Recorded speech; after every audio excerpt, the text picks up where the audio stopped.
Voilà. On va commencer. Voilà, donc je suis prêtre à Tarascon maintenant, l'archiprêtre de la collégiale royale de Sainte-Marthe. S'il vous plaît. Alors, donc, et puis je suis curé aussi de paroisses dont vous n'avez jamais entendu parler, c'est-à-dire Saint-Pierre de Mézoargues, Lansac, Mas-Blanc des Alpilles, Saint-Étienne du Grèce, Boulbon. Voilà, ça ne vous dit rien du tout, mais ce sont des villages magnifiques, pleins de braves gens.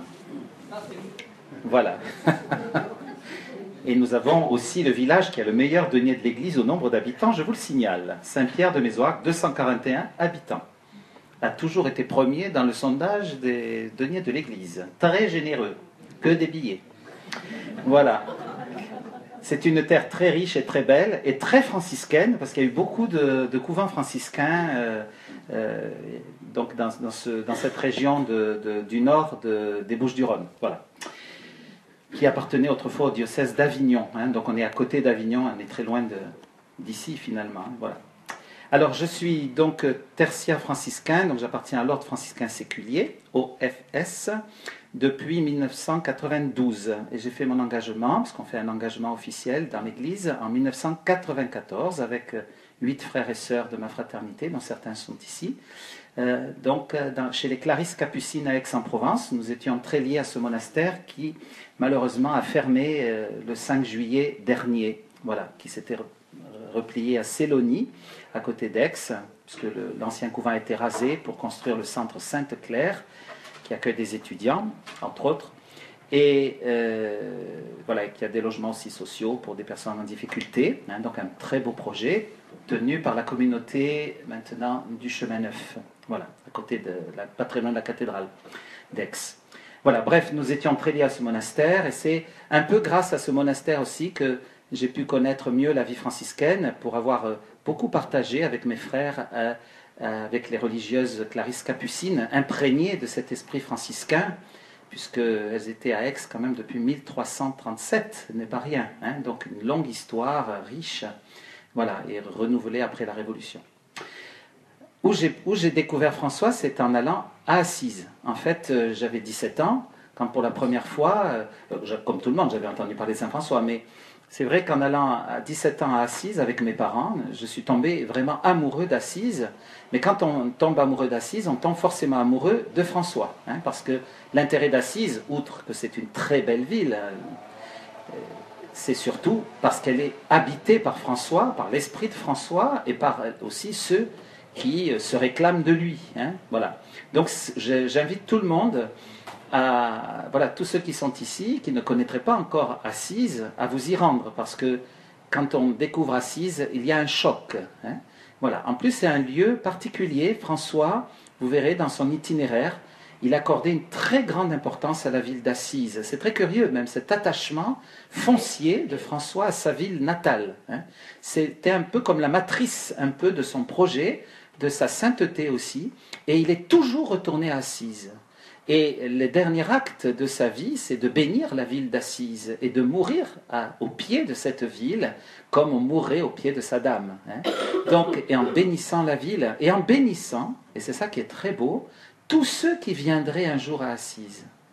Moi, ça m'émeut toujours, quand je vais à Assise, de me dire que François me reçoit. C'est François qui me reçoit dans sa ville. Et il me bénit. Dans sa mort, j'étais déjà contenu, si vous voulez, comme chacun de nous quand on va à Assise. Ça, c'est très très beau.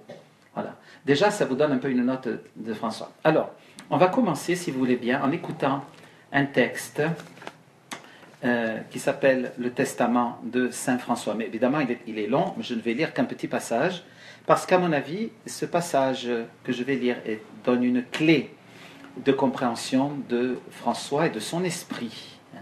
Voilà, je remercie tout d'abord aussi le Père Benoît, hein, et donc le Père Bastien qui est là, et puis le Père Thierry, c'est ça? C'est Thierry? Voilà. Non, c'est Thierry?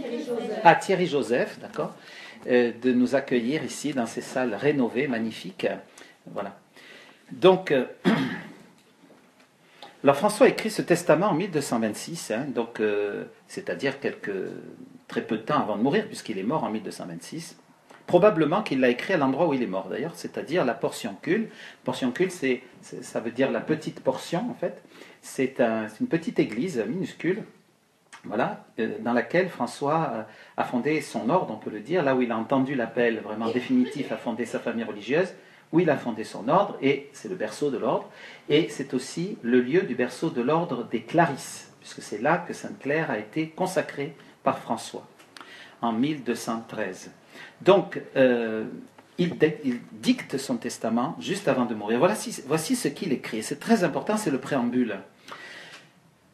Et ça nous servira de prière introductive. Voilà comment le Seigneur me donna, à moi, frère François, la grâce de commencer à faire pénitence. Au temps où j'étais encore dans les péchés, la vue des lépreux m'était insupportable. Mais le Seigneur lui-même me conduisit parmi eux, je les soignai de tout mon cœur, et au retour, ce qui m'avait semblé amer s'était changé pour moi en douceur pour l'esprit et pour le corps. Ensuite j'attendis peu, et je dis adieu au monde. Et le Seigneur me donna une grande foi aux églises, foi que j'exprimais par la formule de prière toute simple, nous t'adorons Seigneur Jésus-Christ dans toutes les églises du monde entier, et nous te bénissons d'avoir racheté le monde par ta sainte croix. C'est le préambule de son testament. Ce testament, il faudrait en parler très longuement, c'est l'objet d'une conférence à lui tout seul, tellement il est riche de contenu. Mais dans ce préambule, nous avons déjà tout l'esprit franciscain. Là, on va se mettre sous l'égide de notre Père Saint François, en regardant aussi cette belle croix qui a été la source d'inspiration aussi du projet franciscain, la croix dite de Saint Damien. Au nom du Père et du Fils et du Saint-Esprit. Amen. Seigneur, envoie sur notre assemblée ton esprit, envoie dans chacun des cœurs et des âmes de nos frères et sœurs ici réunis ton Esprit Saint, afin que nous puissions recueillir ce qui est bon pour notre âme, notre cœur, notre vie, et pour ceux que nous avons à servir et à aimer. Nous te le demandons par l'intercession de frère François, notre Père. Notre Père qui es aux cieux, que ton nom soit sanctifié, que ton règne vienne, que ta volonté soit faite sur la terre comme au ciel. Donne-nous aujourd'hui notre pain de ce jour. Pardonne-nous nos offenses, comme nous pardonnons aussi à ceux qui nous ont offensés. Et ne nous soumets pas à la tentation, mais délivre-nous du mal. Au nom du Père, du Fils, du Saint-Esprit. Amen.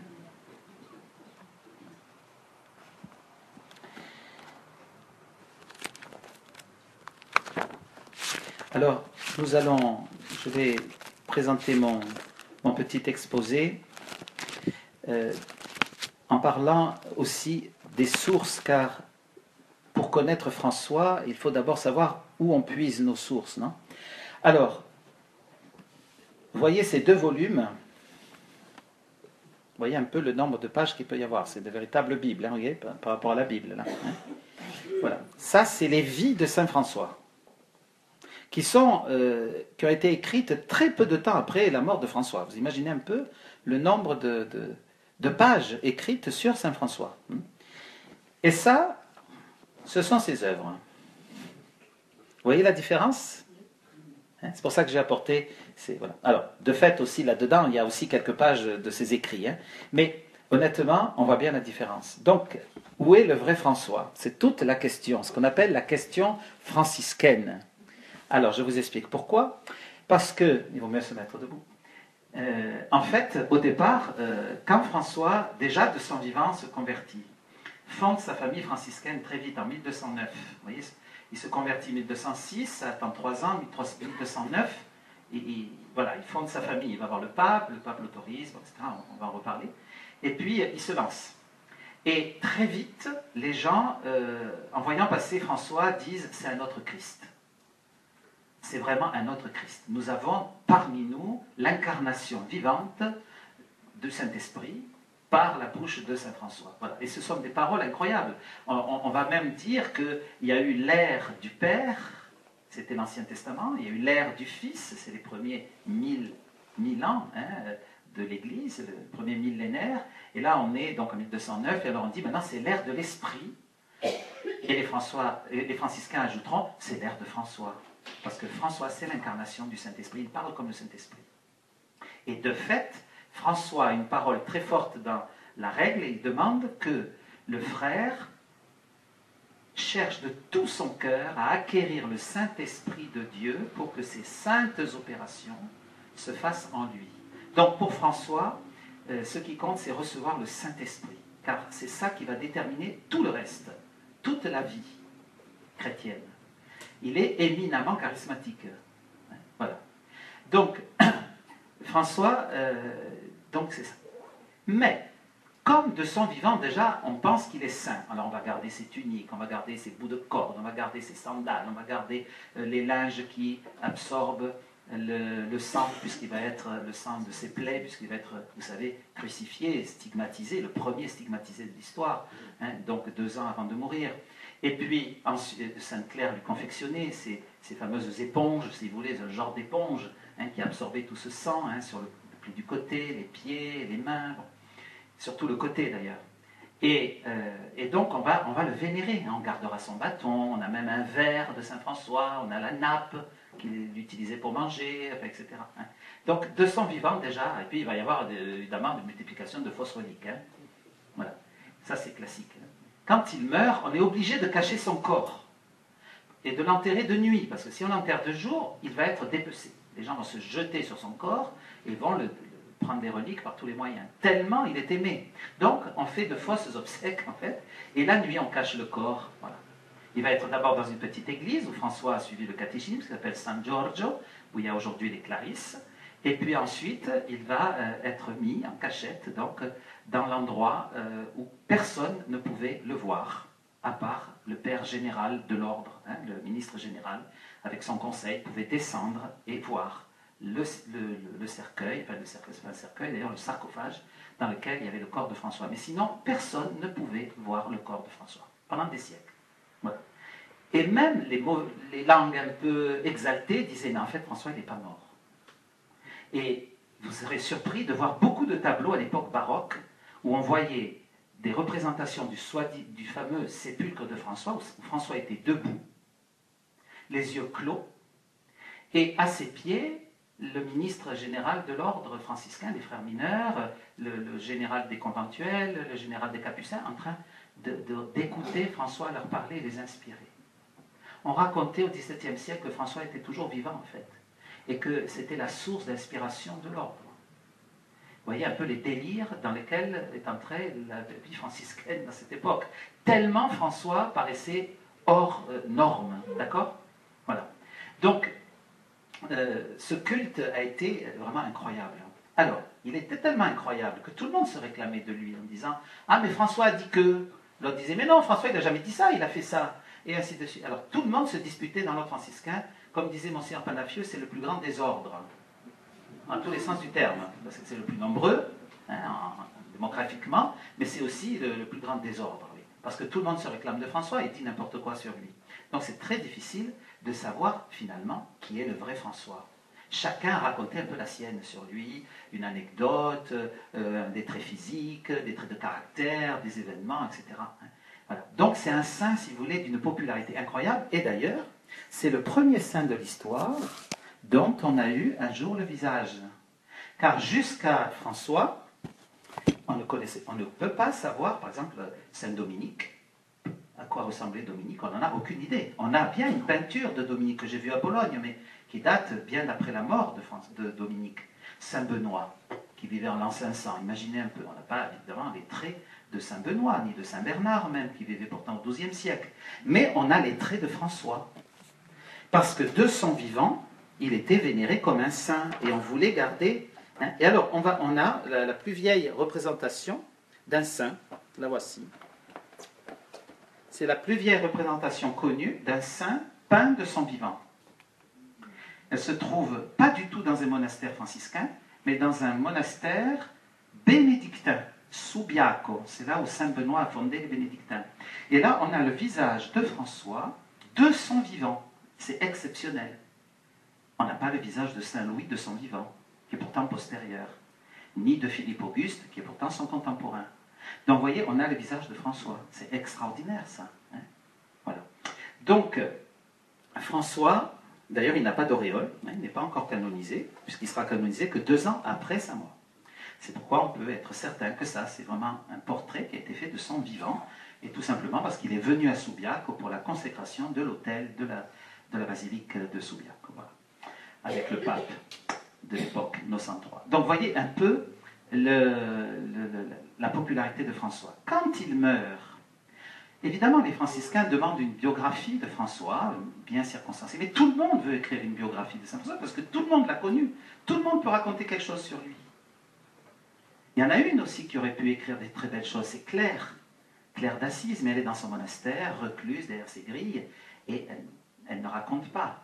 Voilà, elle a vécu de l'esprit, et elle vit de l'esprit de François, mais elle ne raconte pas sa vie. Donc, elle est tenue à la discrétion, si vous voulez, dans son monastère. Alors, ce qui fait qu'il va y avoir une multitude de biographies, et c'est ce que ça donne, ces 2 volumes, hein, et il n'y a pas d'image. Hein. C'est écrit tout petit, papier très fin, papier Bible, c'est des milliers de pages.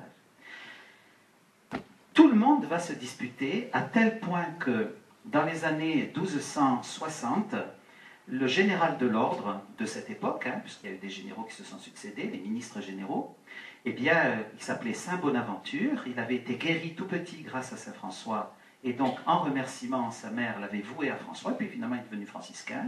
C'était un grand savant, un docteur de l'Église, il était à la Sorbonne, il enseignait, etc. Et ce Bonaventure, il en avait tellement marre d'entendre les frères se disputer qu'il a dit, écoutez, moi, on va prendre toutes les vies, tous les documents qu'il y a sur Saint François, on va tout brûler, on va tout mettre à zéro, et moi, j'écris 2 vies de Saint François. Comme ça, on n'en parle plus. Une vie courte, Legenda Minor, qui était donc pour le peuple, et puis une vie longue, bien circonstanciée, qu'on lit dans les réfectoires des frères, d'où le nom de Legenda, ça veut dire chose qui doit être lue, hein, et non pas légende au sens ça n'existe pas, hein, ce n'est pas un conte, ça veut dire les choses qui doivent être lues au réfectoire. Et donc, pendant le repas, les frères écoutent la lecture de la vie de Saint François, Legenda Maior, la grande légende. Hein. Voilà. Donc, on n'a que ces 2 textes. Heureusement, vous savez que les hommes sont fourbes, comme dit le pape, un po' furbetto. Et qu'est-ce qu'ils ont fait? Ils ont caché, évidemment, plein de choses.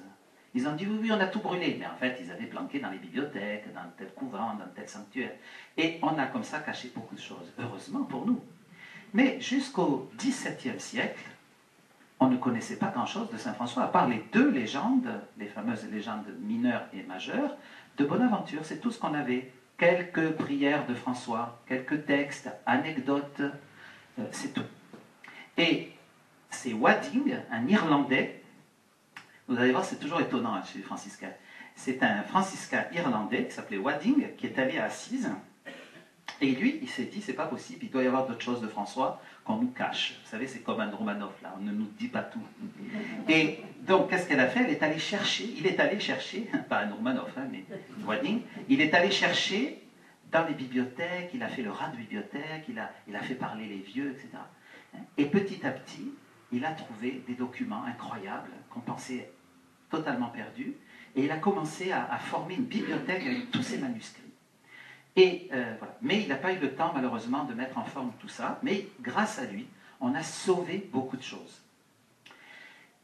Il faudra attendre, après il y a eu la Révolution française, le saccage par les armées napoléoniennes, merci les Français, qui ont saccagé tout Assise, et qui ont porté d'ailleurs pas mal de choses en dehors de l'Italie, hein, voilà, qui n'ont jamais rendu.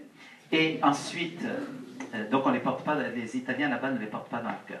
Et puis ensuite, il y a eu le risorgimento, c'est-à-dire là c'est les Italiens eux-mêmes qui se sont fait du mal, si je puis dire, puisqu'ils ont confisqué tous les biens d'église, et les franciscains ont été expulsés de leur couvent, hein, et y compris Saint-Damien, y compris le grand couvent, etc. C'était très compliqué. Et les bibliothèques ont été mises à mal aussi. Et il faudra attendre la fin du XIXe siècle, avec un pasteur protestant, il y a des protestants parmi nous, merci les protestants, un pasteur protestant qui s'appelle Sabatier, qui le premier a l'idée de poursuivre l'œuvre de Wadding et qui va retrouver toutes les biographies anciennes de Saint François, il va retrouver les prières de Saint François, les textes, les admonitions, etc. Un tas de documents très précieux qui vont être mis en valeur à cette époque-là. Voilà. Donc il aura fallu attendre quand même des siècles pour que le visage de François soit un peu plus précis. D'accord? Voilà. Ça explique que ce n'est pas si facile que ça de parler de François. Chacun a un peu une vision, selon le temps, l'époque, de François. Voilà. Soit c'est l'ascète qui se flagellait, portait des couronnes d'épines, des lourdes croix, pleurait toute la journée sur les péchés du monde, etc. Ça c'est la vision baroque, l'époque baroque. Vous trouverez que des tableaux de François le représentant comme ça. Émacié avec un crâne, en train de méditer sur la vanité du monde, etc. Voilà. Il y a l'époque du Moyen-Âge où au contraire il a des joues parfois un peu toutes roses là, en train de parler aux oiseaux, etc. Bon, une autre fois il aura une croix et ce sera le symbole de Jésus crucifié, etc. Donc il y a eu toute une littérature, toute une façon de parler de François, très complexe, ce qui fait que c'est le saint certainement le plus difficile à appréhender parce qu'il y a trop de choses, si vous voulez. Il y a trop de biographies, il y a trop de... Donc où est le vrai? Alors, tout le travail depuis le 19e siècle jusqu'à aujourd'hui a consisté à comparer les textes, à faire tout un travail de recherche pour savoir quel est le noyau dur de tout cela. Voilà. Alors, heureusement pour nous, on a des sources extérieures à l'ordre franciscain, des gens qui, du temps de François, se sont rendus à Assise pour des raisons diplomatiques, souvent ils étaient en voyage, ou commerciales, et ils entendaient parler du poverello d'Assise, le petit pauvre d'Assise. Alors ils allaient voir. Et quelques-uns ont laissé des traces de ce qu'ils ont vu, entendu de François. Et ça, c'est très intéressant. Ce sont les sources externes. Et ça, là, il n'y a pas de parti pris. C'est vraiment plus neutre, si vous voulez. Voilà. Mais honnêtement, aucune démarche d'historien, ça n'existait pas au Moyen-Âge. Ça n'intéressait pas. Voilà. Ce qui fait que, par exemple, il y a des grandes lacunes dans la vie de François. On ne sait pas d'où vient sa maman. Alors, c'est sûr, moi, je suis à Tarascon. Quand je suis arrivé, tout le monde m'a dit « Ah, vous êtes de Saint-François. » Ah ben ça tombe bien, la mère de Saint-François, elle est née à Tarascon. Ah bon? Ça, je ne le savais pas. Ah oui, oui, elle était baptisée à Saint-Victor. L'église magnifique existe encore. Voilà. Bon, non, en fait, on ne sait pas qui est sa mère. On dit Pica, mais Pica, ça a été inventé au XVe siècle. Donc, vous voyez, quand même, et elle est morte au début du XIIIe siècle. Ça fait quand même... Voilà. Donc, en fait, il y a plein de choses un peu mystérieuses aussi sur son origine. Au fond, il semblerait qu'il ne soit pas du tout ombrien, parce qu'il serait né, donc il est né à Assise, ça c'est sûr, mais il n'est pas d'origine d'Assise. En fait, sa famille, ils sont de Lucca. Voilà, c'était une famille de marchands, et ils se sont transportés à Assise pour des raisons commerciales, de travail, comme souvent. Voilà. Bon, par exemple, voilà. Donc, il serait toscan. Les Toscans sont tout fiers d'avoir donné Saint-François, le plus grand saint connu de toute l'histoire. Donc, tout ça fait que François est un personnage complexe et passionnant. En plus, c'est un personnage déroutant. Alors, nous allons voir pourquoi. Alors, qu'est-ce qu'on a de lui, au fond, qui est sûr? Eh bien, tout d'abord, on a ses écrits. Donc, ces petits écrits, je vous conseille d'ailleurs de les acheter et de les méditer, parce que c'est très beau, c'est très simple, c'est très accessible. Et c'est tissé d'écriture, de la parole de Dieu. François, comme tous les gens du Moyen-Âge qui, disons, avaient une vie spirituelle intense, connaissaient par cœur la Bible. Et donc, parce qu'ils l'écoutaient, et ils avaient une mémoire absolument incroyable, qu'on n'a absolument plus aujourd'hui. Donc, ils connaissaient par cœur des passages de la parole de Dieu, et notamment de Saint Jean. L'évangile de François, et ça ne nous étonne pas, c'est Saint Jean. François est amoureux de l'évangile de Jean, parce qu'il y trouve un Christ plein d'amour, voilà, et un Christ aussi qui va traverser sa sainte passion et qui vraiment bouleverse François. Donc, je dirais, comme ça à vue de nez, 80% du texte de François, c'est l'évangile. L'évangile retravaillé, l'évangile médité, l'évangile offert différemment, voilà, selon les personnes à qui il s'adresse. Donc, l'évangile. Et moi, ce qui m'a donné vraiment le goût de François, c'est qu'un jour j'ai lu dans sa règle, nous n'avons d'autre règle que le Saint Évangile. ça, je me suis dit, ça c'est génial, il y a tout. S'il n'y a que le Saint-Évangile, il y a tout. Parce que ça va, souvent, vous savez, dans certaines spiritualités, on vous dit, ah ben nous, on prie Marie, nous c'est Marie, nous on veut ressembler à Marie. Ouais, alors il y a Jésus là-dedans. Alors d'autres vont vous dire, mais Marie, elle vous conduit à Jésus. Oui, d'accord. Et puis d'autres vont vous dire, ah nous c'est l'oraison, nous c'est l'oraison. D'autres vont dire, ah nous c'est la grande liturgie, c'est la beauté de la liturgie, c'est voilà, le chant grégorien. D'autres c'est les soins pour les malades, d'autres c'est l'éducation pour les enfants, les jeunes. François, il n'a pas voulu tout ça. Lui, il dit, nous, on fait ce qu'on nous demande. Le pape, il nous demande d'aller nous occuper des enfants, on va s'occuper des enfants. Il nous demande d'aller s'occuper des pauvres, on va s'occuper des pauvres. Il nous demande d'aller au fin fond de la terre pour évangéliser les noirs, les jaunes, les blancs, les rouges, les verts, on y va. Et ce qui fait que François n'a pas fondé un ordre spécialisé, mais il a fondé un ordre de généralistes. Un franciscain, il doit être prêt à tout. Parce que nous n'avons d'autre règle que le Saint-Évangile, tout simplement. Et que dans l'Évangile, il y a tout ça. Voilà. Il n'y a pas simplement un axe, mais tous. Alors c'est très prétentieux, vous allez dire. Hein, c'est très ambitieux, très audacieux et très difficile. Mais voilà, c'est François. François, il embrasse tout. Il choisit, comme Thérèse d'ailleurs, tout. Voilà. Alors ça, c'est une note typiquement franciscaine. Donc on a les écrits de François. On a notamment le Testament, on a 2 testaments. Le Testament, c'est une œuvre très importante parce que c'est ce qui va expliquer tous les textes précédents de François, notamment la règle qu'il a écrite pour les frères. Ensuite, on a les règles. Alors, les règles, il en a écrit plusieurs. Il y en a une qui est perdue, la première. On pense qu'il avait écrit un petit propositum, comme on l'appelait au Moyen-Âge, quelques lignes, si vous voulez, à partir de l'Évangile, une règle pour vivre déjà dans sa vie de famille. Bon. Cette règle, elle est perdue. On ne l'a jamais retrouvée. Elle a été écrite en 1209. Et puis, donc, en 1221, il y a ce qu'on appelle la règle bullata, c'est-à-dire la règle reconnue par le pape Honorius III, qui reconnaît cette règle comme valide pour l'Église, valable. Donc, c'est seulement en 1221. C'est à cette époque-là que, aussi, on reconnaît la règle plus tard des Clarisses, puis les règles aussi des tertiaires franciscains. Voilà. Tout un corpus juridique extrêmement précis, contrairement à ce que j'entends parfois dire de François. Oh, François, c'est formidable, il n'y a pas de hiérarchie, tout le monde est frère, il n'y a pas de supérieur. Non, je suis désolé, quand vous lisez la règle de Saint François, elle est très précise. Parce que François ne l'a pas écrite tout seul. Il a écrit, rédigé avec des savants, avec des juristes, avec des cardinaux, avec des canonistes qui connaissaient parfaitement le droit de l'époque. Donc tout est bien écrit, bien ficelé, et il y a dû avoir des débats extrêmement intéressants entre le propositum de François, sa vision, et les canonistes qui devaient lui dire non, là François, on ne peut pas faire ça, c'est pas possible. Ou là, il faut un peu corriger. Ou là, tiens, ça c'est une belle intuition, on y va. Vous voyez, on sent tout un travail, un aller-retour entre lui et l'Église. Parce que ça, c'est la note dominante de François. François, il aime l'Église. Il n'est jamais contre l'Église. Il ne se met jamais en rébellion contre l'Église. Voilà. Il aime son Église. Il est passionné par l'Église. Pour lui, l'Église, c'est une épouse. Pour lui, l'Église, c'est Jésus-Christ. Voilà. Donc, il aime l'Église. Et il aime le pape. Il n'y a pas de saint qui aime plus le pape que François. Peut-être Saint Ignace de Loyola, tous les deux, ils se retrouvent. Mais il aime le pape. Voilà. Quand on lui demande, François, qu'est-ce que tu aimerais comme liturgie pour ton ordre maintenant? Parce qu'il y avait les dominicains qui avaient leur liturgie, il y avait les bénédictins qui avaient la leur, etc.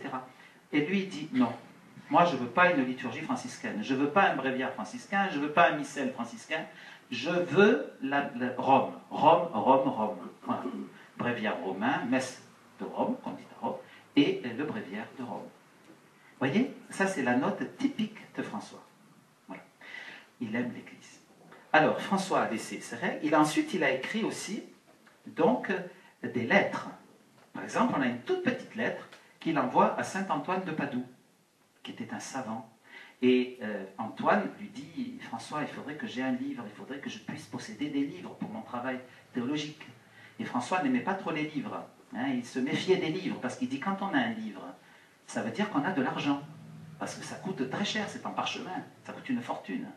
Donc si on a un livre, ça veut dire qu'on est riche. Et si on est riche, on est plus pauvre. Et si on est plus pauvre, on est du côté des privilégiés, des mayores. On n'est plus un minor, un petit.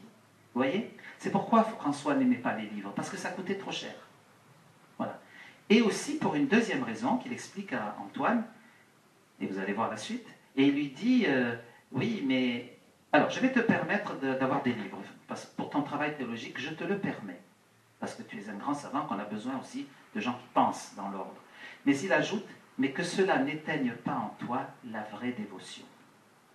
Parce que François se méfiait de la science qui gonfle, hein, et qui vous fait décoller, et finalement, vous n'êtes plus ni proche des hommes, ni proche de Dieu. Voilà. François déteste, si vous voulez, la scolastique qui tourne en elle-même, hein, et qui est coupée complètement, hein, cette réflexion théologique coupée de la contemplation de Dieu, hein, et notamment de Jésus-Christ, et des hommes. Voilà. Vous voyez, François, il a une façon très à lui, très particulière, originale, de réagir, hein, à tous ces sujets.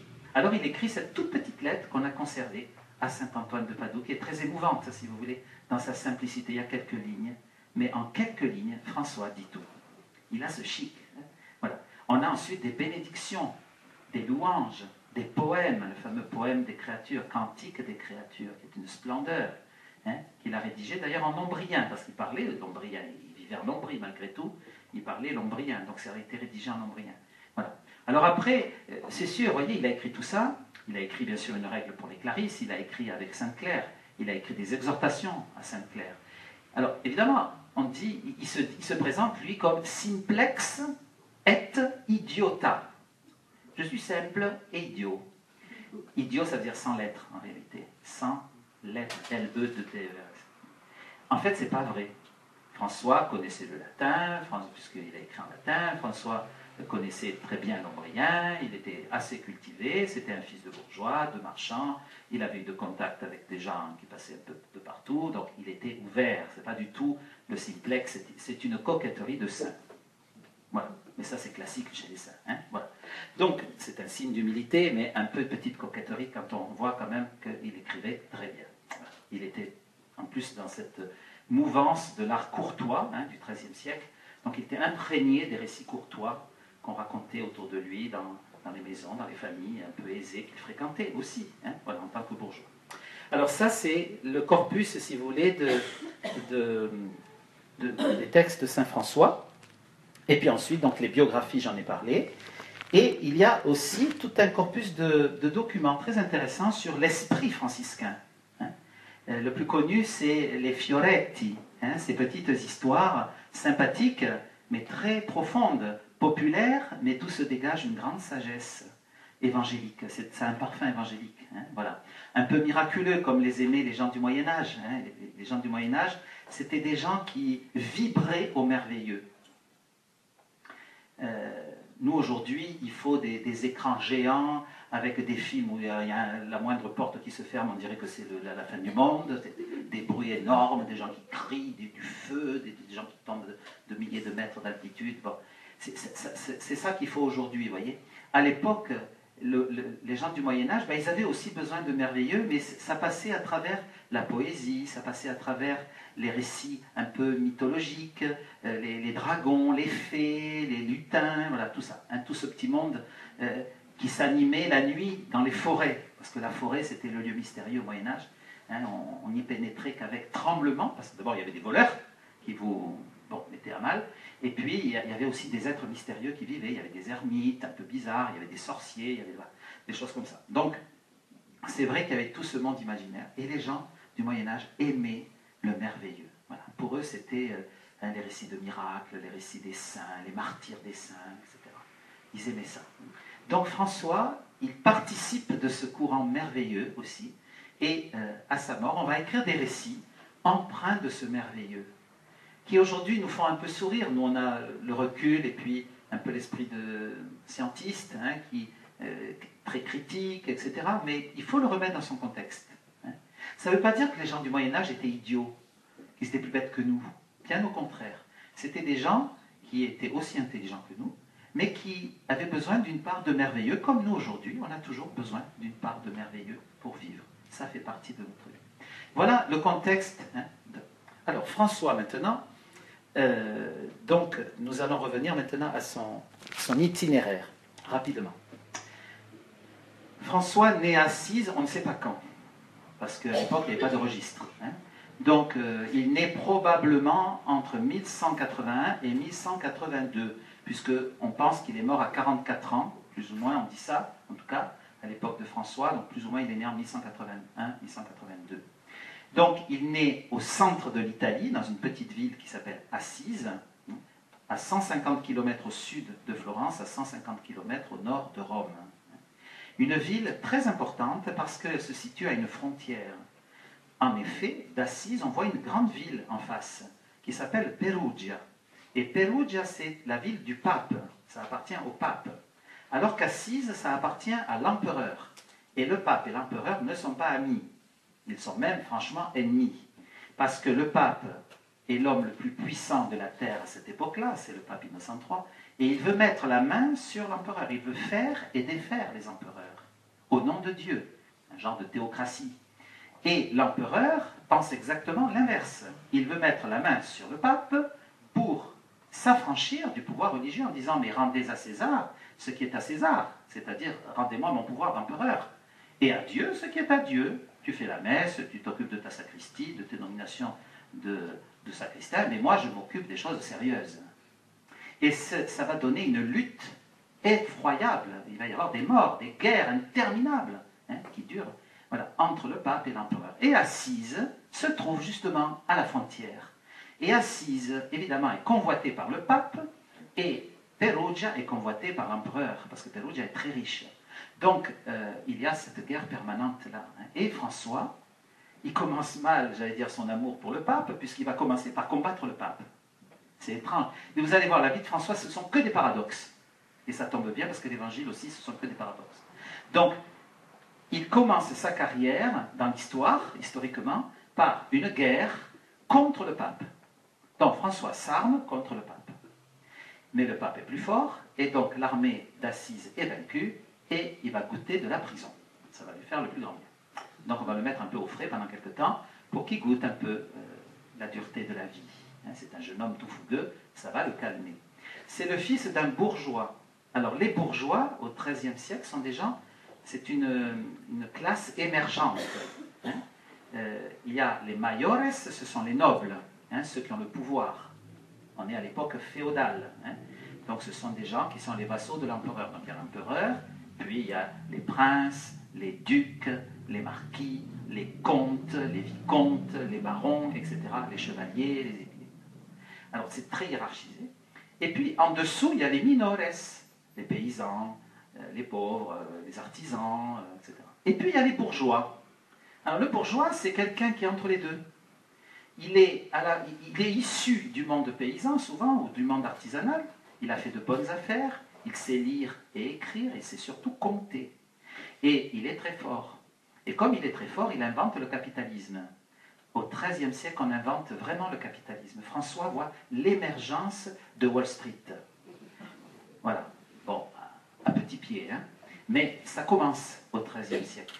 Et c'est pourquoi les bourgeois sentent qu'avec de l'argent, on peut avoir un pouvoir. Mais ils ne l'ont toujours pas, parce que ce sont les nobles qui ont le pouvoir. Mais heureusement pour les bourgeois, les nobles font tellement la guerre, ils dépensent tellement dans leur château pour leur vie somptueuse qu'ils n'ont plus un sou. Alors qu'est-ce qu'ils font? Ils empruntent. Et ils empruntent à qui? Aux Juifs, aux Lombards, mais aussi à des bourgeois dans leur ville. Et les bourgeois, ils prêtent largement, et ils se font rembourser aussi très largement, mais aussi ils commencent à avoir un pouvoir, ils grappillent le pouvoir sur la noblesse. Vous comprenez ça? Et c'est comme ça que dans les villes émerge une nouvelle classe, qu'on pourrait dire aujourd'hui comme l'émergence des classes moyennes dans les pays pauvres. Donc une classe moyenne qui n'a pas encore tout à fait le pouvoir, mais qui aspire, et qui est maintenant dégagée des contingences les plus basses, c'est-à-dire le travail, le manuel, pesant, difficile, voilà. La plèbe, si vous voulez. Voilà, ils sont sortis de là. Et le papa de François, c'est l'homme typique de son temps. Il est issu d'un milieu assez modeste, de commerçants, et il veut maintenant aspirer à plus. Et donc il y a une guerre dans Assise entre les gens, entre la bourgeoisie et, on va les appeler comme ça, et la noblesse. Et c'est comme ça que François, vous voyez, il commence mal sa carrière, il attaque avec sa famille La noblesse. Or, qui est dans les familles, qui fait partie des familles nobles? Sainte Claire. Ça commence mal, hein? François, il attaque le pape et ensuite il attaque la famille de Sainte Claire. Étonnant le plan de Dieu. Car ensuite il sera le serviteur du pape et il sera l'ami de Sainte Claire. C'est fou, hein? Vous voyez comment Dieu s'y prend? Vous allez voir, toute la vie de François, ce n'est que ça. Donc c'est un pied de nez, si vous voulez, au bon sens ordinaire. Hein? Parce que Dieu renverse toute chose. C'est une vraie révolution avec François. Alors ça, c'est le début. Et puis, voilà que nous arrivons en 1206. Hein? On va directement, je passe sur beaucoup de choses. Parce que la vie de François est exemplaire et qu'il faut, pour comprendre son esprit, il faut comprendre sa vie. Ce qui s'est passé.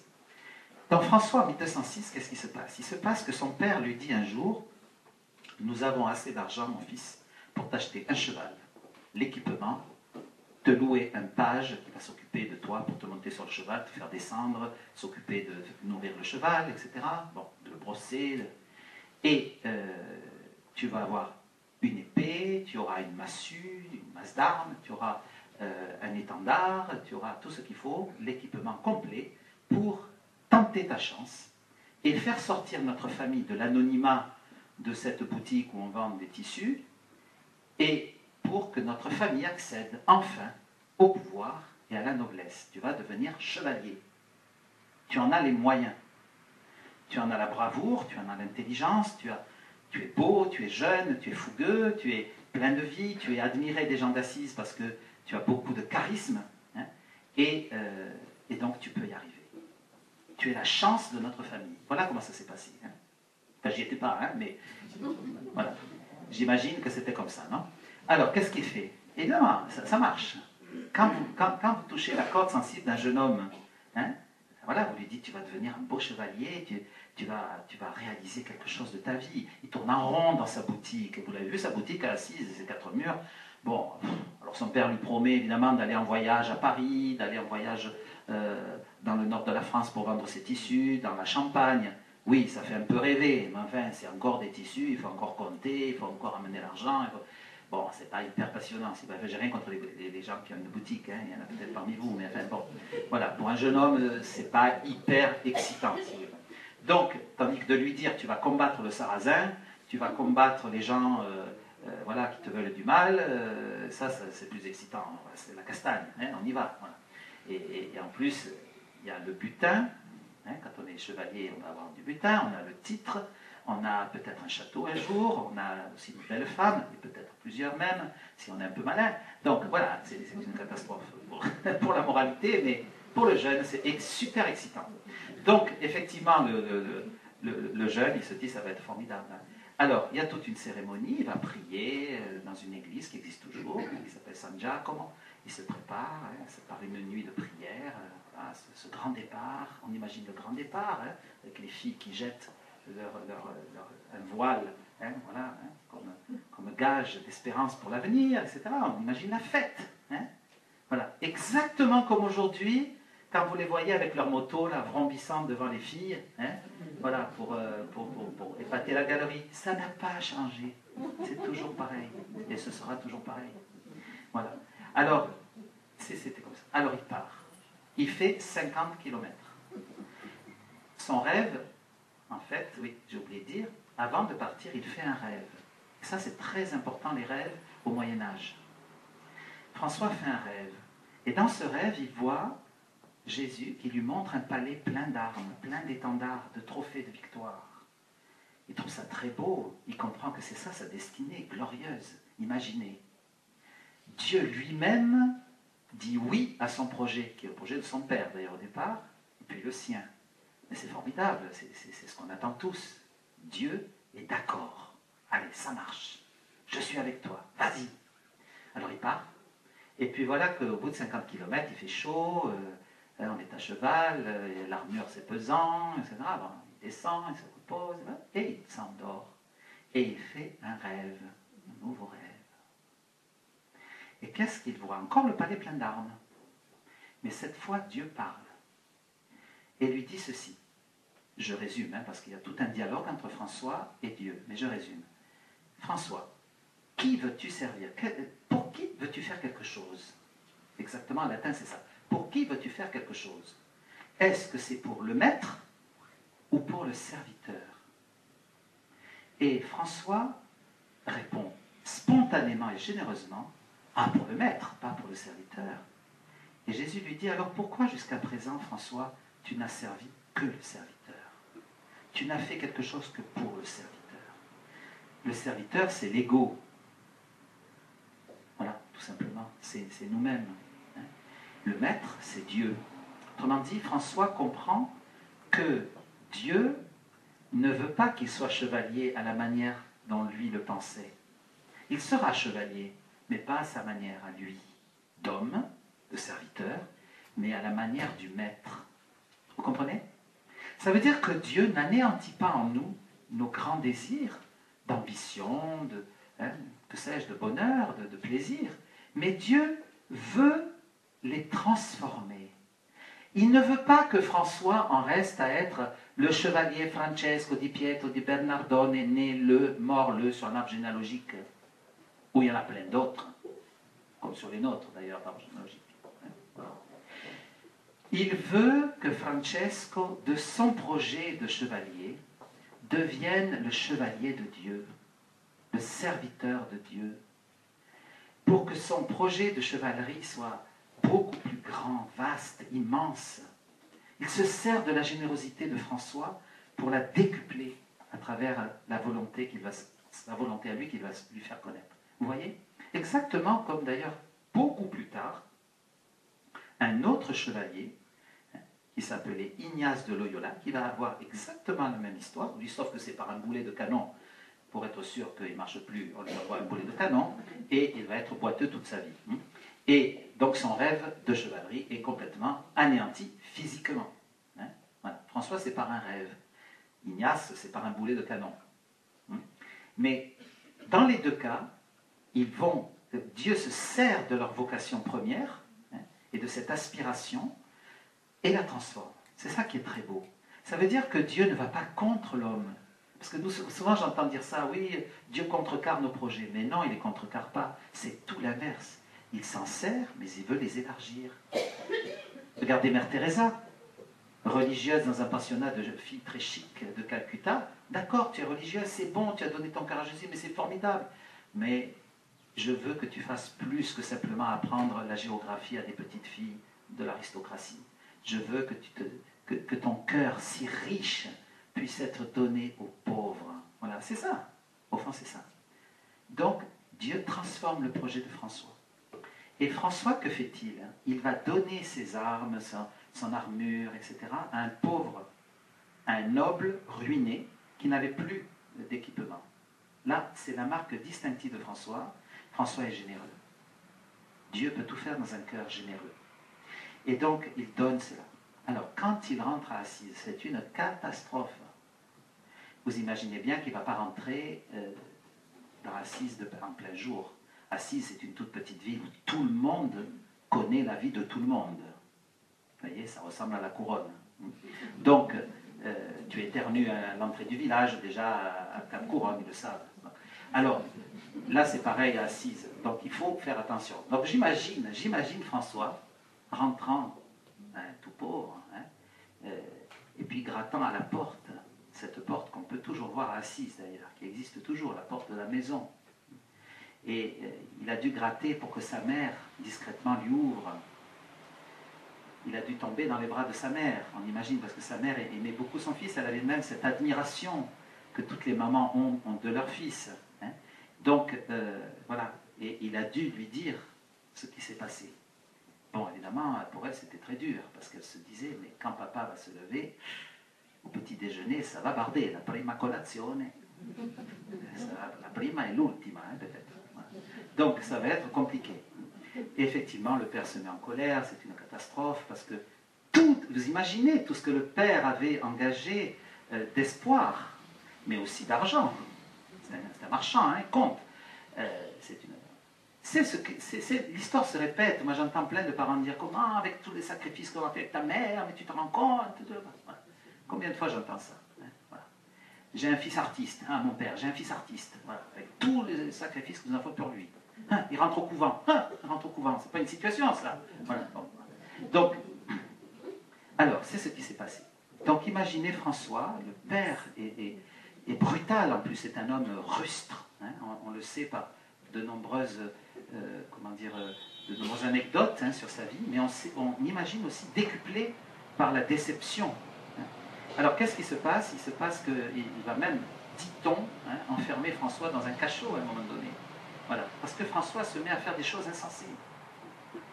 Il fait en fait une dépression, aujourd'hui on pourrait dire une vraie dépression.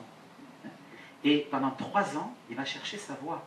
Parce que n'imaginez pas Dieu lui disant, bon maintenant François, tu me formais un ordre, tu vas voir le pape, tu fais ceci, tu fais cela, tu mets une corde, tu mets... Non, c'est pas du tout comme ça. François, pendant 3 ans, c'est long 3 ans, hein, ça en fait des jours de quête, de recherche, de doute, de désespoir parfois. Il va chercher sa voie, il hésite, il ne comprend pas, hein, il ne sait pas ce que Dieu veut. Alors Dieu, progressivement, va le conduire. Et j'ai lu un auteur récent qui dit « François peu à peu se laisser investir par l'Esprit Saint ». C'est vraiment ça. Et le Seigneur va petit à petit le travailler de l'intérieur, ça va prendre du temps. Il faut que François aussi fasse le deuil de sa première vocation qui était de devenir chevalier. Il faut qu'il la transforme, hein, et il faut aussi qu'il accepte de rentrer dans le plan de Dieu, ce qui prend du temps. Hein, voilà. Ce n'est pas une conversion à la Saint-Paul, si vous voulez. C'est comme Saint Ignace, ça a pris beaucoup de temps avant qu'Ignace de Loyola comprenne la volonté de Dieu. Hein. Beaucoup d'errances, des impasses, des échecs, hein. Voilà, des enthousiasmes déçus, ça fait partie du plan. Alors nous aussi dans notre vie, nous avons des échecs, nous avons des désillusions, des frustrations, des choses qu'on n'a jamais pu avouer, hein, mais qui sont en nous. Et il faut entrer dans le temps de Dieu, il faut prendre du temps. Voilà, il faut laisser Dieu petit à petit travailler mon cœur pour que peu à peu émerge sa volonté. Voilà. C'est ce que fait François. Il accepte d'entrer dans ce chemin de dépouillement. Alors ça se passe par 3 épisodes fameux.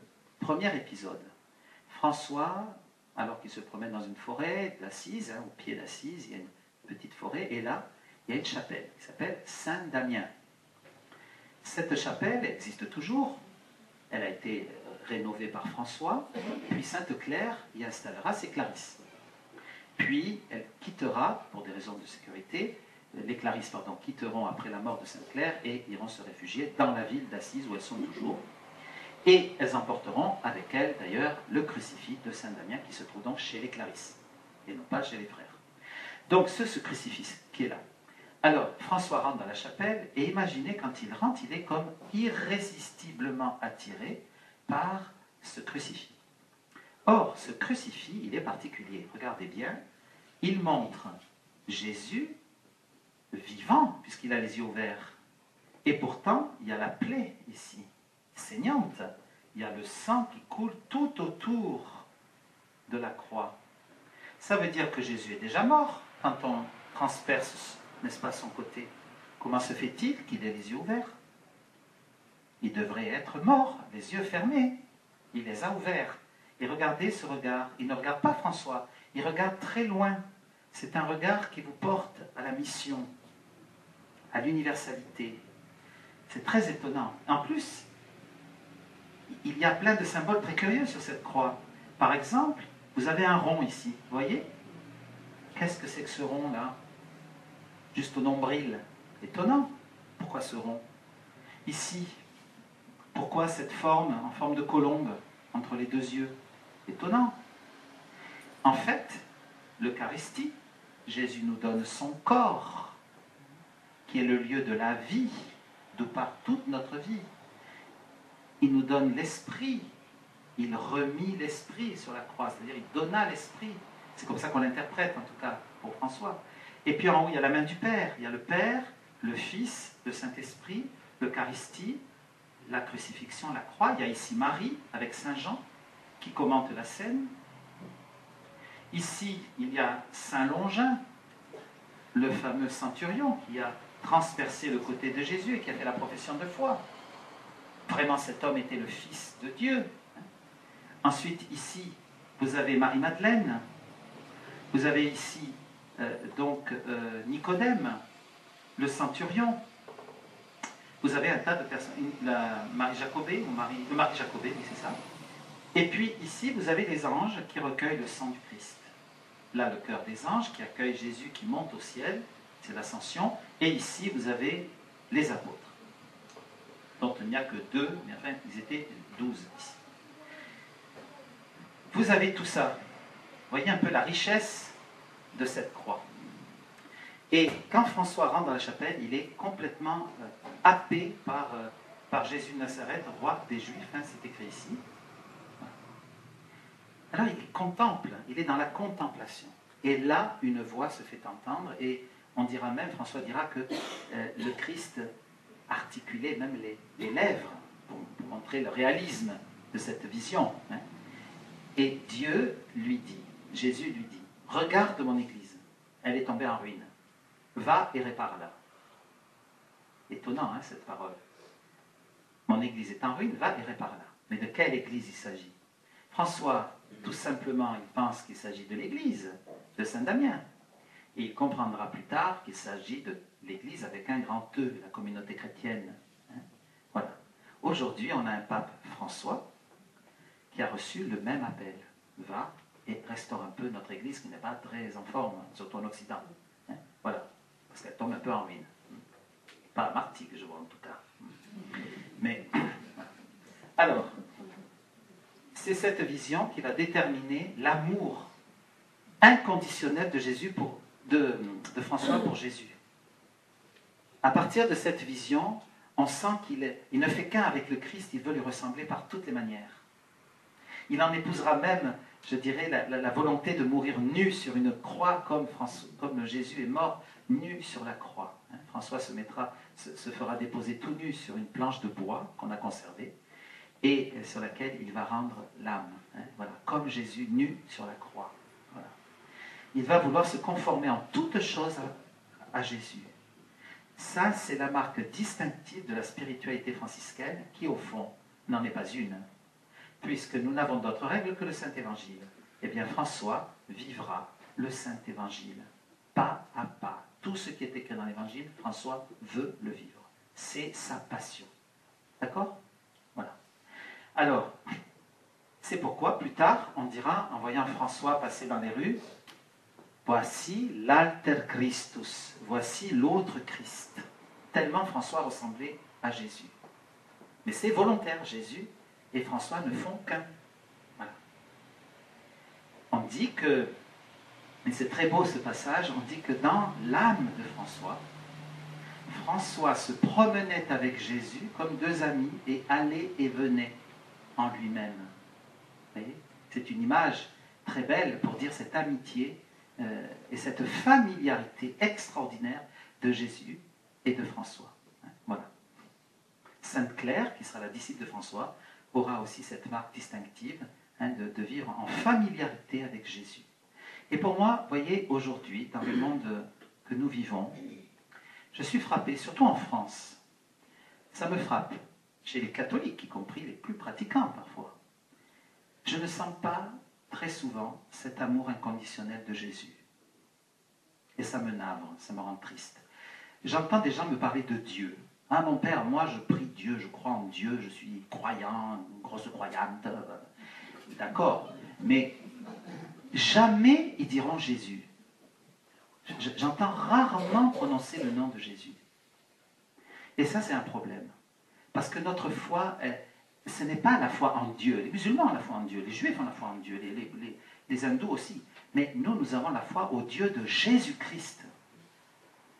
Et c'est ça, justement, la grâce de François, c'est de nous faire aimer Dieu par le Christ, comme unique médiateur entre les hommes et le Père. Vous voyez? Comme unique chemin. Moi, il y a une parole qui est pour moi fondatrice, fondamentale, chez Saint Jean. Nul ne va vers le Père sans passer par moi, dit Jésus. Je suis le chemin, la vérité, la vie. Vous voyez? Eh bien, François, c'est ça. Et on comprend pourquoi François se retrouve dans Saint Jean, parce que Saint Jean, ce n'est que ça. C'est nous faire aimer le Christ. C'est nous faire rentrer dans les sentiments du Christ, dans le cœur du Christ. Voilà. Eh bien, François a vécu cela. Et nous aide à passer par le Christ pour aller vers le Père. Hein, c'est vrai, quand on prépare les baptêmes, Benoît en est témoin, ou Bastien, c'est vrai, les gens nous disent, ben, on croit en Dieu. Ben, j'ai dit, ben, les musulmans aussi, ça tombe bien. Mais vous êtes musulman? Ah ben non, je suis catholique. Ah, et alors? Et Jésus? Ben, quand vous leur parlez de Jésus, ils restent secs. Ils n'ont rien à dire sur Jésus. Ils ne connaissent pas. C'est quand même terrible, ça. Voilà. Même à Tarascon, Bastien. Même à Tarascon, qui est si catholique. Bon, à Martigues, c'est normal, mais à Tarascon, c'est pas normal. Voilà. Alors, voilà. Peut-être que ça, c'est quelque chose aussi à redécouvrir pour les uns pour les autres. Ce chemin du Christ comme voie pour connaître Dieu. Voilà. Alors, cette vision va continuer, va se prolonger par un autre acte important dans la vie de François. Ça sera donc la deuxième étape après cette vision du Christ et cette parole très forte. Ce sera le lépreux. François se promène un jour à cheval, et il faut croire qu'il avait gardé le cheval. Il devait l'aimer un peu. Et donc, il se promène à cheval, et il entend un lépreux avec, vous savez, sa crécelle. Et vous savez qu'à l'époque, les lépreux vivaient dans les forêts, les gens leur apportaient un peu de la nourriture, se retiraient, parce qu'il ne fallait avoir aucun contact, on pensait que c'était contagieux. Et donc, les lépreux étaient ceux qui avaient la condition la pire, à l'époque. Au Moyen-Âge, on les considérait moins que des bêtes, si vous voulez. Donc, c'était terrible. Et en plus, ça sentait très mauvais, évidemment, etc. Donc c'était repoussant à tous les sens du terme. Et François, qui était un garçon très raffiné, qui s'habillait de soie, il avait même lancé la mode de la moitié de l'habit avec des étoffes grossières et l'autre moitié avec des étoffes de soie très précieuses. Vous voyez, les jeans déchirés, il les aurait portés. Voilà. Donc, c'est tout à fait son style. Alors, et puis il aimait les parfums, il était raffiné, c'était un garçon raffiné, comme Sainte-Claire, très raffiné, une dame. Voilà. Donc, ce n'est pas des gens grossiers, attention, c'est des gens raffinés. Alors, évidemment, le lépreux, c'est tout le contraire. Alors, quand il est sur son cheval, qu'il entend le lépreux avec sa crécelle, qu'est-ce qu'il doit faire? Il doit se sauver. Et oui, forcément. Eh bien non. Paradoxe, il se sent attiré. Et là, il ne comprend plus. C'est plus fort que lui, et il l'a dit, vous l'avez entendu dans le Testament, ce qui m'était amertume est devenu pour moi douceur, et ce qui était douceur m'est devenu amer. Voilà, tout est là, dans ce basculement. C'est ça, François. C'est ça, la conversion de François. Donc François descend de son cheval, il descend. Il comprend que pour monter vers Dieu, il faut descendre. Ça, c'est magnifique. Il descend, et il se met au même niveau que le lépreux. Mais il fait plus, il fait comme le Christ. Il va toucher le lépreux et l'embrasser. C'est certainement le moment le plus fort de la conversion de François, parce que là, il touche les membres souffrants du Christ. Il touche le Christ, il voit le Christ. Exactement comme Mère Teresa, qui dans le bidonville de Calcutta, quand elle commence sa mission, porte ce vieillard, elle le regarde et elle voit le Christ dans le regard du vieillard. Voilà, c'est exactement cela. Et François, donc, devient, change de camp. Il était du côté des bourgeois qui aspiraient à devenir mayores. Là, maintenant, il est du côté des pauvres. Il devient un minor, un petit. D'où le nom de frère mineur qu'il va donner à ses frères. Ça va? Et à partir de là, il va donc se mettre à soigner les lépreux. On oublie cet épisode important de la vie de François. François ne va pas se mettre en contemplation les bras en croix, comme on le représente sur les tableaux, ou se mettre à parler aux oiseaux, aux fleurs, aux cigales, caresser les petits agneaux, comme les couvents de religieuses aiment beaucoup ça. On voit toujours un François qui est là, en train de caresser les agneaux. Sauf chez vous, je n'ai pas vu. Mais François, qu'est-ce qu'il va faire? François, il va à la léproserie. Voilà, il fait comme Mère Teresa, il est dans un mouroir et il s'occupe des lépreux. Voilà. C'est-à-dire, vraiment, ça s'incarne en lui. Voyez, ce n'est pas de la théorie. C'est ça qui est beau. François, il est réaliste. Voilà. Attention à une image déformée de François. Voilà. Et il vit avec les pauvres. Voilà. Il fait ce choix, c'est extraordinaire. Voilà. Évidemment, il n'est plus compris par les siens. Il se coupe de sa famille. Et là, c'est le troisième acte et le dernier. Et je crois qu'après, il va falloir peut-être rendre l'antenne, parce qu'il est tard. Mais c'est un acte important, importantissime. C'est là que naît le François que nous connaissons, que nous admirons, que nous voulons suivre, que nous prions. c'est l'estocade finale du bon Dieu, c'est lorsque François, pour restaurer cette église, pour s'occuper des lépreux, des pauvres, etc., son cœur est tellement généreux, charitable, mais il a besoin de sous. Alors qu'est-ce qu'il fait? Il va vendre des étoffes en cachette, il va vendre même un cheval. Et avec cet argent, ben, il le donne aux pauvres et puis il reconstruit sa petite église de Saint-Damien. Sauf que à Assise, c'est comme à la couronne, tout se sait. Et donc, un beau jour, on vient dire au père, tu sais, ton fils, je l'ai vu à Folignes. Bon, si vous êtes à Folignes, eh bien, il vendait tes étoffes, je ne sais pas si t'a donné l'argent. Moi, je te dis comme ça, hein. Je suis un ami, moi, j'ai rien vu. Et, voilà. Et ça a été une catastrophe. Voilà. Un jour, il le prend par le collet, parce qu'on imagine, il a plaqué contre le mur, il dit qu'est-ce que tu as fait là à Folignes? Tu peux m'expliquer un peu? Voilà. Et il lui demande de tout lui rendre. Alors François lui dit, bon, ça tombe bien. Et le père lui dit, comment ça tombe bien? On va régler ça devant l'évêque. Alors, on imagine la scène, traversant Assise avec son fils, comme ça, hein, et l'apportant à l'évêque d'Assise, dans son petit palais d'Assise, que l'on peut toujours voir. On voit la salle où ça s'est passé. Hein. Ça ne s'est pas passé en public sur la place, comme le décrit Giotto dans ses peintures. Non, ça s'est passé dans le palais, quand même. Et heureusement, d'ailleurs, pour la suite. Donc, en fait, il était dans le palais, devant l'évêque Guido, qui connaissait très bien la famille, et qui connaissait François. Et qui commençait à... C'était un homme très fin, Guido. Et donc, il avait vu en François que c'était quelqu'un de particulier. Donc, il s'intéressait à ce bonhomme un peu bizarre, qui reconstruisait une église, qui s'occupait des lépreux, qui priait beaucoup dans les églises, qui était toujours charitable avec les pauvres, les petits. Ça l'intriguait, ce Guido. Et parce qu'il était, si vous voulez, Guido, c'était un de ces évêques qui veulent réveiller un peu ces peuples, qui veulent que l'évangile soit connu. Hein. C'était l'époque un peu de ces évêques qui voulaient que l'Église change un peu aussi. Hein, voilà. Et parce que trop de pouvoir, trop d'argent, trop de concubines, trop de... Voilà, hein, bon, c'était pas très reluisant le clergé de l'époque. Donc, il y avait quand même des évêques qui étaient réformateurs. Et Guido en était un. Et en plus, il était très, très lié à Rome. Il connaissait bien les cardinaux, il avait ses entrées. Donc, c'était un homme intéressant. Et du coup, il accueille le père de François, qu'il connaît très bien, et François. Et il lui dit, mais qu'est-ce qui se passe avec des témoins? Qu'est-ce qui se passe? Raconte-moi ton histoire. Et François, à ce moment-là, va faire un geste extraordinaire. Il va se dépouiller, il se déshabille complètement, il se met tout nu devant son père. On imagine, hein, il fait de ses vêtements une boule, et il lui envoie comme ça à la figure. Tu veux que je te rende tout? Eh bien, tiens, je te le rends. Et il dit, je te rends même tout. Je ne suis plus ton fils. Voilà, comme ça au moins c'est clair.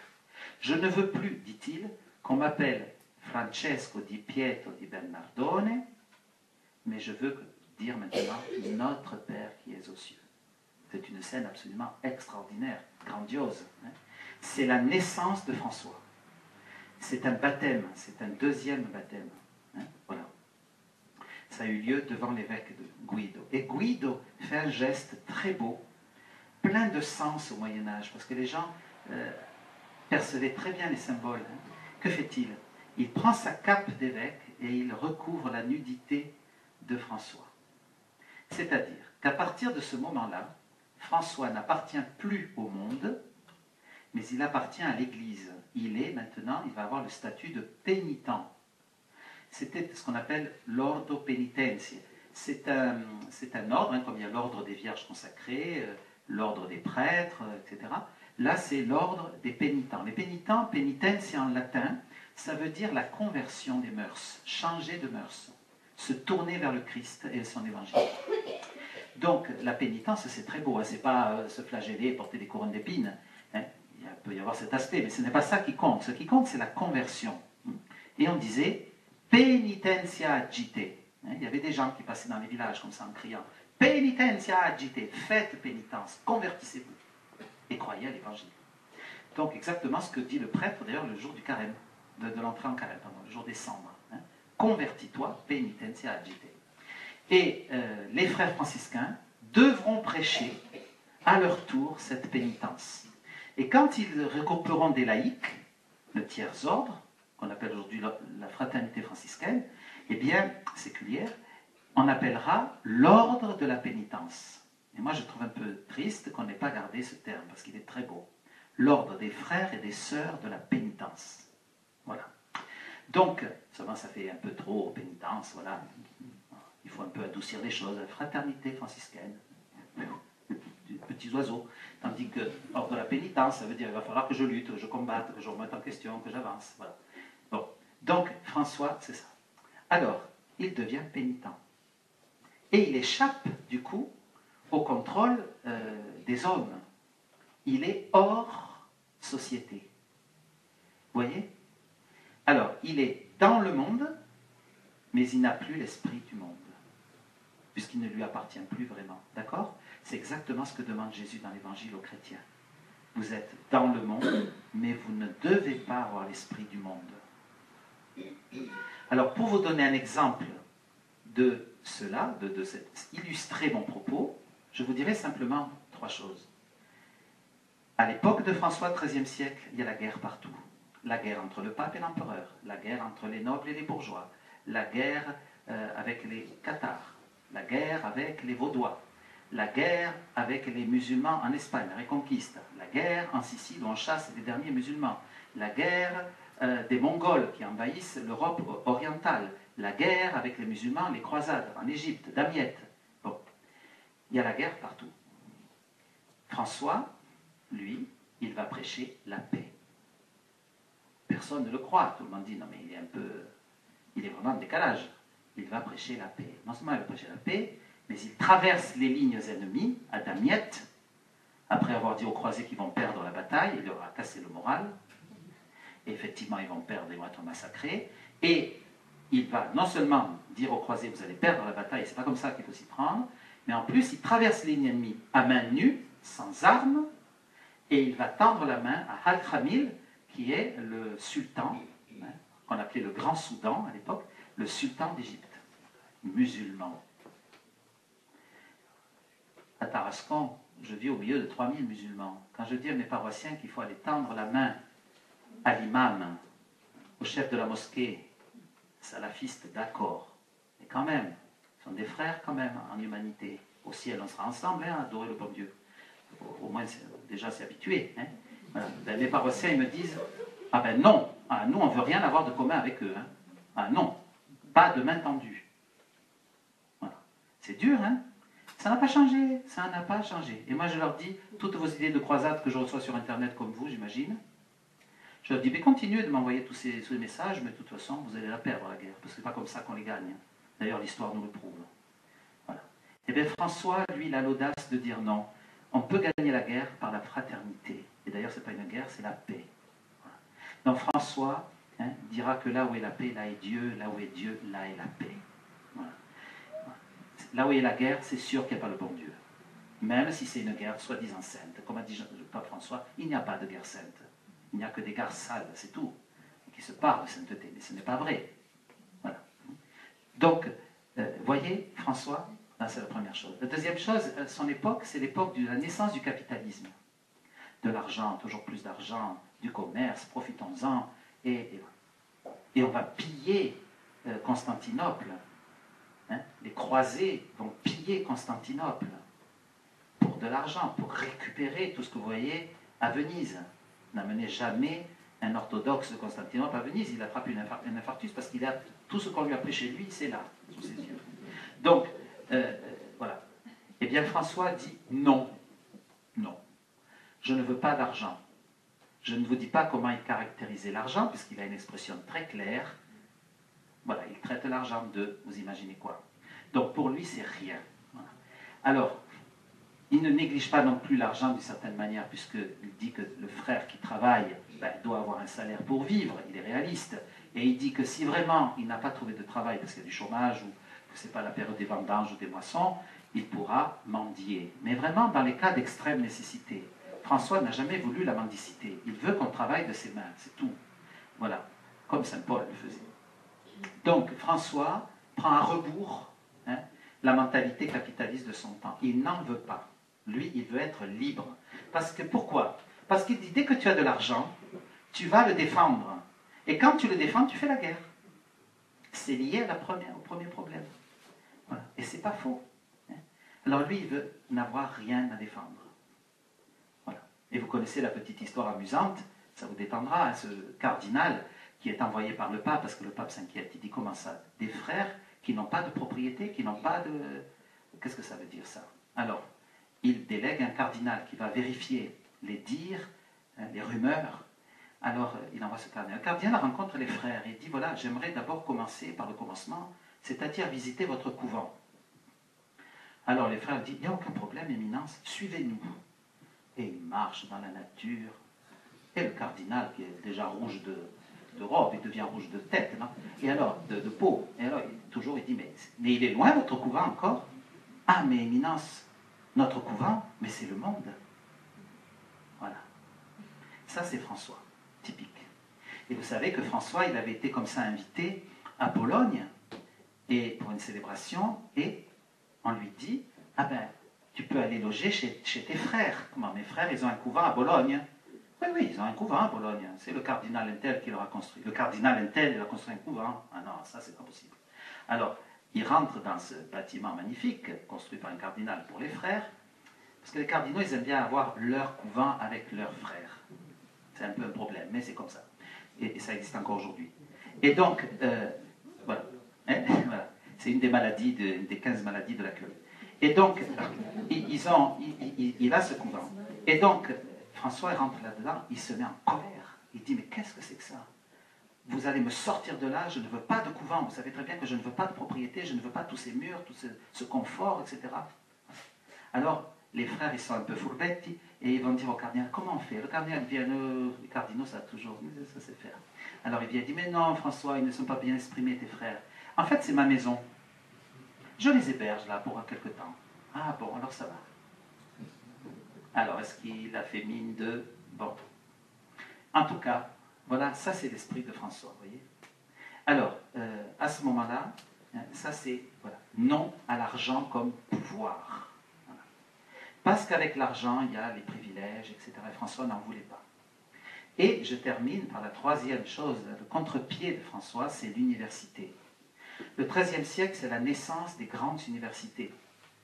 Oxford, bien sûr la Sorbonne à Paris, fondée par le chanoine Sorbon du temps de Saint-Louis, Salamanque en Espagne, et puis bien sûr la plus ancienne Bologne, Padoue, etc. Donc, François vit à l'époque où l'université prend son essor. Et où justement beaucoup de religieux, puisque ce ne sont que des religieux, et des prêtres, se forment à l'université. Et François, pour lui, ça c'est très dangereux. Car qui sait, qui a le savoir, peut le confisquer, et ça devient un pouvoir. Et ça, il n'en veut pas pour ses frères. Donc il va y avoir toute une polémique, que j'évoquais d'ailleurs au début du petit entretien, une polémique sur est-ce que les frères doivent étudier ou pas. Voilà. Et est-ce que cette étude ne va pas les éloigner des hommes et les éloigner de Dieu? Voilà. Donc François prend le contre-pied de cet engouement pour l'université qui naît à cette époque. Voilà 3 exemples, mais il y en aurait bien d'autres. Mais voilà 3 exemples typiques du contre-pied que prend François.